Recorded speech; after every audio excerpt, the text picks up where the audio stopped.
नमस्कार. आपल्या सगळ्यांचे महाराष्ट्र सोशल न्यूज चॅनलमध्ये हार्दिक स्वागत. चला वळूया तर एका नवीन बातमीकडे. आजची बातमी. राज्याचे दिवंगत उपमुख्यमंत्री अजित पवार यांचे गेल्या काही दिवसांपूर्वी अपघाती दुर्दैवी निधन झाले. अजित पवार यांच्या पार्थिवावर बारामती येथे अंत्यसंस्कार करण्यात आल्यानंतर त्यांचा अस्थिकलश धुळे शहरात आणण्यात आला होता. या अस्थिकलशाचे राष्ट्रवादीच्या पदाधिकारी कार्यकर्त्यांसह सर्वपक्षीय लोकप्रतिनिधी आणि पदाधिकारी कार्यकर्त्यांनी दर्शन घेतले होते. आज अस्थिकलशाचे मुढावत येथे त्रिवेणी संगमावर विधिवत पूजा करून विसर्जन करण्यात आले.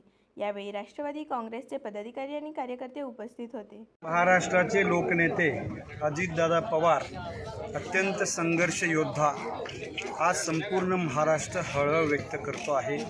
त्यांच्या निधनामुळे असंख्य कार्यकर्त्यांना त्या ठिकाणी आपला नेता गमवावा लागलेला आहे. प्रशासकीय अनुभव असलेली शिदोरींची अनुभव असलेला हा नेता यांच्या निधनामुळे महाराष्ट्राचं फार मोठं नुकसान झालेलं आहे. अशा नेत्याचं आज महाराष्ट्रातील प्रत्येक जिल्ह्यामध्ये अस्थिकलश विसर्जनाचा कार्यक्रम आम्हाला देण्यात आला होता. या पार्श्वभूमीवर धुळे जिल्ह्याचा शेतकरी राजा कायम बारमाही शेती त्याने करावी, पाणी माझं नदीमध्ये अडून शेतापर्यंत जावं ही भूमिका होती आणि त्या माध्यमातून हे बॅरेजेस झाले होते.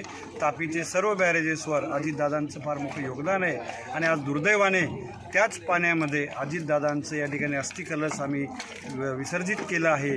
मन आमचं दाटून आलेलं आहे. वेदना आम्ही शब्दामध्ये मांडू शकत नाही, पण नशिबापुढे नियतीपुढे आज आम्हाला या ठिकाणी अस्थिकलश विसर्जित करावून आम्ही दादांचं या ठिकाणी नमस्कार घेतलेला. छगनराव भुजबळ साहेबांनी माझे आमदार रामकृष्ण पाटील आणि अनिलजी मुंदडा यांच्याकडे हा कलश सुपूर्द केला.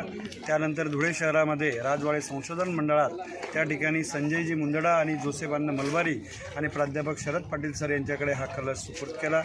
त्यानंतर आज सकाळी आम्ही स्वतः सर्व जिल्ह्यातील राष्ट्रवादीचं नेतृत्व धुळ्यावरून पूर्ण धुळे ग्रामीण, धुळे शहर आणि शिंदखेड्यातले सगळे गावांमधून येत लोकांनी फार मोठ्या प्रमाणावर अभिवादन करून दादांना या ठिकाणी शेवटचा निरोप दिलेला. बातमी आवडल्यास चॅनलला लाईक व सबस्क्राईब करा व दररोज अशा नवनवीन बातम्या पाहण्यासाठी चॅनलला फॉलो करा. धन्यवाद.